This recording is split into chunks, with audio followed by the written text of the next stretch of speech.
सीमा, जल्दी से सारा सामान पैक कर लो। मेरा ट्रांसफ़र दूसरे शहर हो गया है, हमें वहाँ जाकर अब रहना पड़ेगा। जो भी थोड़ा मोड़ा सामान हो उसे फटाफट तुम पैक कर लो। ठीक है, मैं सारा सामान पैक कर लेती हूँ। तुम्हारा तो ये रोज़ का काम हो गया है, इस शहर से उस शहर, उस शहर से उस शहर। मैं जल्दी से थोड़ा सामान पैक करती हूँ और साथ चलने की तैयारी करती हूँ। तुम्हारा सीमा और उसका पति सामान पैक करके दूसरे शहर के लिए निकल जाते हैं।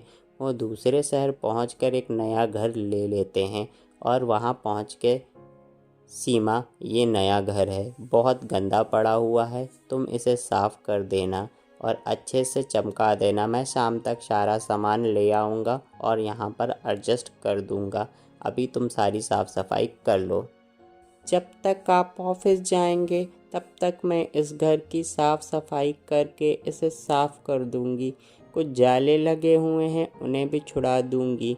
आप ऑफिस जाइए, मैंने तो झाड़ू भी उठा ली है। जब तक आप ऑफिस से आएंगे मैं अपना साफ़ सफाई का काम ख़त्म करके बैठी होंगी। ठीक है सीमा, तुम अपना काम कर लो। मैं ऑफिस का काम निपटा कर जल्द ही घर आ जाऊंगा और तुम्हें कुछ सामान चाहिए होगा तो मुझे फ़ोन करके बता देना।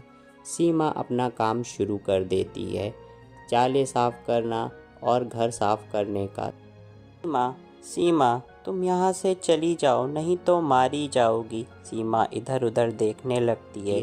कौन हो तुम? क्यों मुझे परेशान कर रहे हो? जो भी हो मेरे सामने आओ। क्या परेशानी है तुम्हारी? जो भी है परेशानी मैं तुम्हारी दूर करूँगी।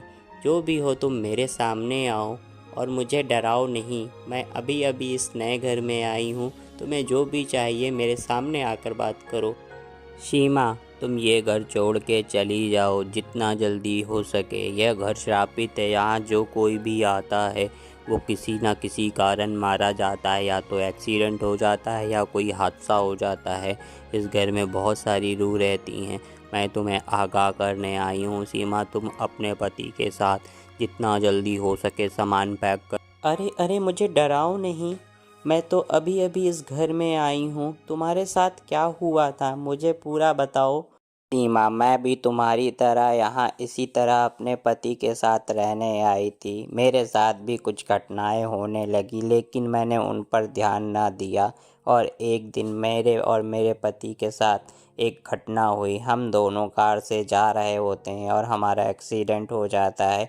उस वक्त हम समझ नहीं पाते कि क्या हुआ है, लेकिन अब मैं जान जब घर काम करके आया। सीमा, क्या हो गया? तुम रो क्यों रही हो? क्या बात हो गई, मुझे तो बताओ। किसी ने कुछ कहा तुम्हें? यहाँ बैठी हुई रो रही हो तुम। मुझे सीमा बताओ क्या हुआ, रोना बंद करो। ये बात अपने पति को बता देती है, जो भी घटना उसके साथ सुबह हुई होती है। उसके बाद कहती है कि ये घर खाली करना होगा। सीमा, तुम परेशान मत हो। हम आए थे, हमने कोई पूजा पाठ नहीं कराई, इसीलिए ये सब हो रहा है। मैं अभी एक पंडित जी को फ़ोन करता हूँ।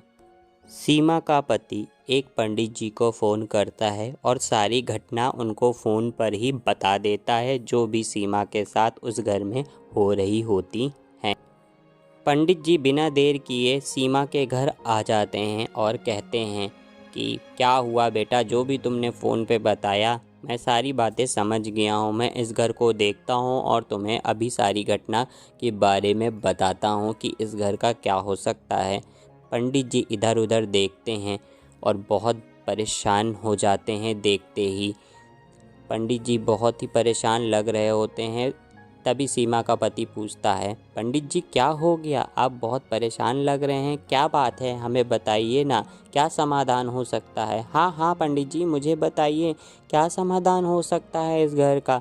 हम यहाँ रह सकते हैं या नहीं रह सकते हैं? कृपया करके हमें ये बता दीजिए। पंडित जी, बेटा ये घर बहुत ही बड़ा श्रापित है, यहाँ बहुत सी आत्माओं का निवास है। यहाँ जो भी रहने आता है वो एक एक करके मर जाता है। किसी न किसी कारणवश उसकी मृत्यु हो जाती है, चाहे वो कार एक्सीडेंट हो या फिर कोई और घटना, वो ज़रूर मर जाता है। तुम्हें यह घर खाली करना होगा और कोशिश करना कि आज का आज ये घर खाली कर देना। सीमा का पति बहुत परेशान हो जाता है ये सब बात सुनकर और पंडित जी से कहता है, ठीक है पंडित जी, ये घर जितनी जल्दी होगा हम कोशिश करेंगे आज का आज खाली कर दें।